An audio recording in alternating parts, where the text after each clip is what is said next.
Olá, pessoal, tudo bem? Como vocês estão? Passando aqui, pessoal, para a gente poder esclarecer alguns pontos em relação à questão da ação direta de inconstitucionalidade 7153, que suspendeu a redução do IPI para os produtos que são fabricados na Zona Franca de Manaus através do PPB, que é o processo produtivo básico. Então, essa decisão, ela foi dada pelo ministro Alexandre de Moraes no dia 6 de maio.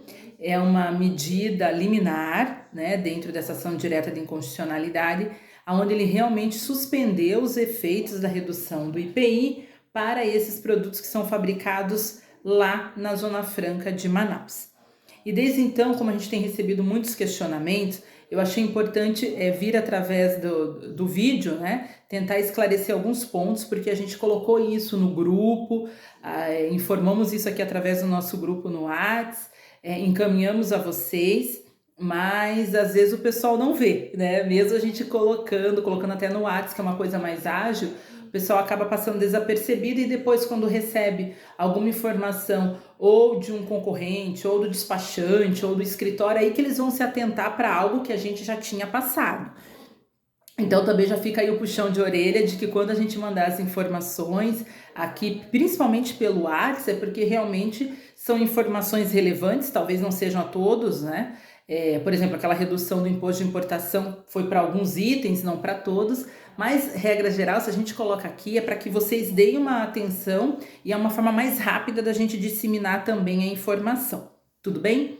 Mas vamos ao que interessa, que é essa medida liminar que foi concedida na ação direta 7153. Então, o que ficou decidido ali pelo ministro Alexandre de Moraes? Que para os produtos que forem produzidos na Zona Franca de Manaus através do processo produtivo básico, e ele fundamentou com base na Lei 8387 de 1991, que fala o que é o processo produtivo básico lá na Zona Franca de Manaus, que na verdade é como uma concessão de um regime especial que é dado para as empresas que produzem, que têm os seus processos de produção lá dentro da Zona Franca. Então, neste caso, para esses produtos, pelo teor da liminar, é uma liminar, ela ainda vai para julgamento em plenário, mas é uma liminar.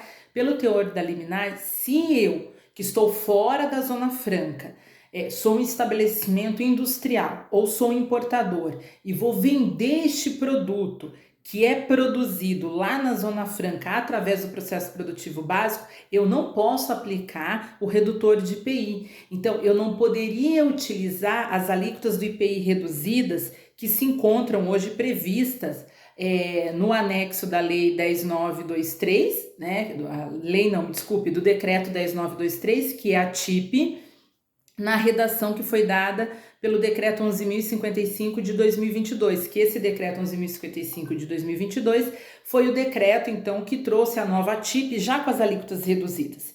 Então, para o ministro Alexandre de Moraes, como forma de não prejudicar os produtos que são fabricados na Zona Franca, quem estiver fora da Zona Franca e vender esses produtos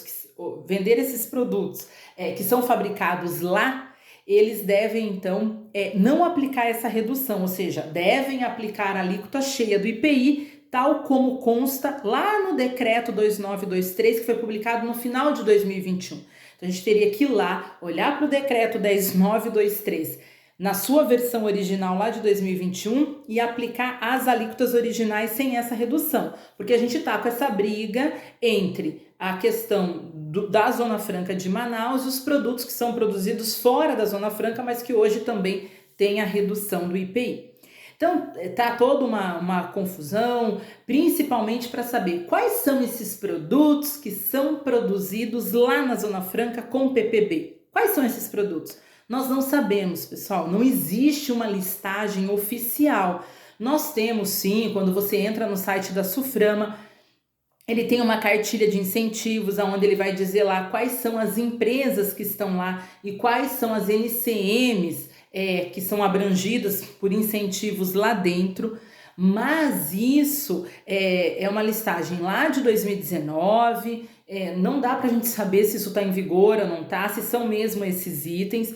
Então é muito complicado a gente se basear numa única listagem sobre isso. O que nós temos e daí eu vou encaminhar também para vocês um e-mail explicando, é que nós temos, toda vez que é concedido que as empresas têm o PPB, isso vem através de uma portaria interministerial dizendo que aquele produto tem PPB ou está sendo produzido dentro dessa condição do PPB. Então eu vou mandar o link ali para que vocês acessem. Mas assim, aí vocês vão, tem que fazer pesquisa, não dá nem por NCM ali, não é nem por NCM porque ele não traz a NCM. Você consegue fazer uma pesquisa por palavras, por exemplo, né? Você pode colocar lá o teu produto. Eu estou vendendo... Tô vendendo, por exemplo, joias, você vai colocar lá joias, é uma peça, você vai colocar o nome da peça, enfim. Então, é bem complicado fazer essa questão de ter uma listagem oficial, ela não tem. Então, o que acontece? A única forma é realmente tentar consultar a portaria interministerial.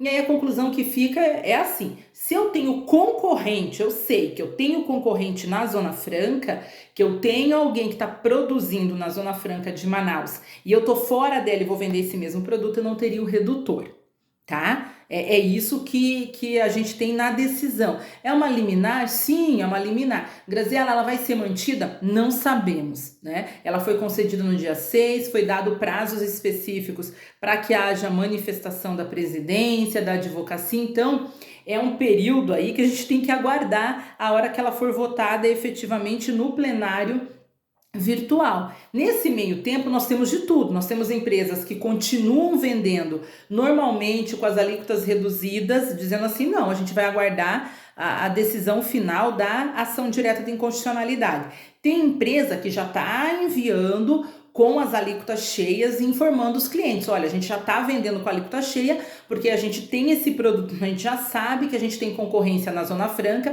que ele é produzido lá na Zona Franca com o PPB, então nós já estamos mandando na alíquota integral, porque se depois a decisão vier de que é possível manter esses redutores, a gente vai reaver esses valores, né? Fazer pedido aí de restituição se eventualmente pagou a maior, ou se eu estou vendendo com um redutor e depois ficar mantida a decisão de que realmente esse redutor de IPI não abrange os produtos que são produzidos na Zona Franca de Manaus com PPB e eu vendi com redutor, eu vou ter que fazer nota fiscal complementar, tá?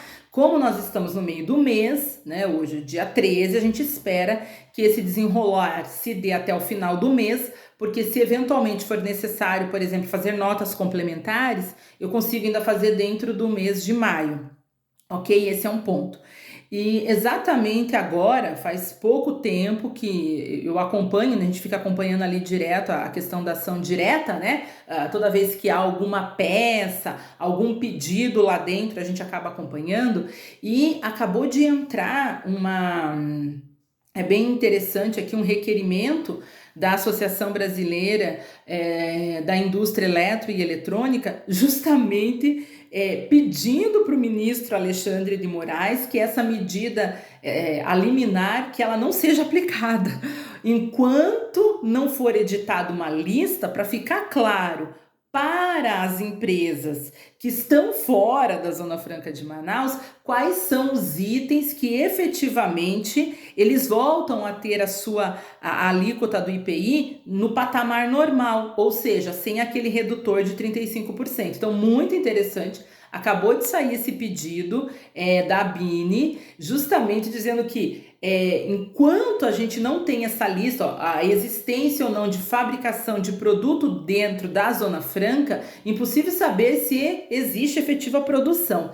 Então, nesse caso, ele, sem entrar no mérito da decisão, é assim que eles colocam, ele pede aqui a suspensão temporária da eficácia da medida cautelar, solicitando que nesse prazo o Ministério da Economia divulgue a relação dos PPBs existentes na Zona Franca de Manaus relativamente aos produtos fabricados na região. Então vocês vejam que o assunto é longo, não é uma questão assim simples, Graziela, vou continuar aplicando o redutor, eu não vou aplicar o redutor. Isso tem que ser conversado entre as áreas, conversado com a área comercial para saber que posicionamento vai adotar, mas acho que o mais importante é só para vocês entenderem que tem clientes que estão recebendo os produtos sem o redutor do IPI. Então eles estão recebendo por quê? Porque esses fornecedores já tomaram a decisão, com base na medida cautelar, de voltar a tributar pela alíquota cheia do IPI, lá na versão original do decreto 10923 de 2021, aplicando a alíquota cheia sem considerar os redutores que já constam atualmente na TIP. Então, o vídeo, ele ficou longo, extremamente longo, mas é no sentido de esclarecer vocês toda a polêmica que nós temos. E aí, se ficar dúvida, Graziela, como que nós vamos agir, o que vocês acham, qual é o melhor caminho, isso a gente tem que analisar empresa a empresa, o volume que ela tem desse produto, enfim, são decisões que a gente precisa parar para pensar ela de maneira em conjunta. Não dá para simplesmente bater o martelo e vamos fazer. Até porque nós estamos falando de uma medida liminar, não é uma decisão definitiva.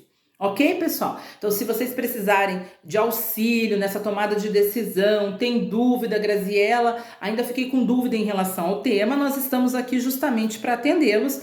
E vocês sabem que podem contar conosco aqui pelo telefone, por e-mail, a gente fica aqui à disposição de vocês, ok? Um abraço.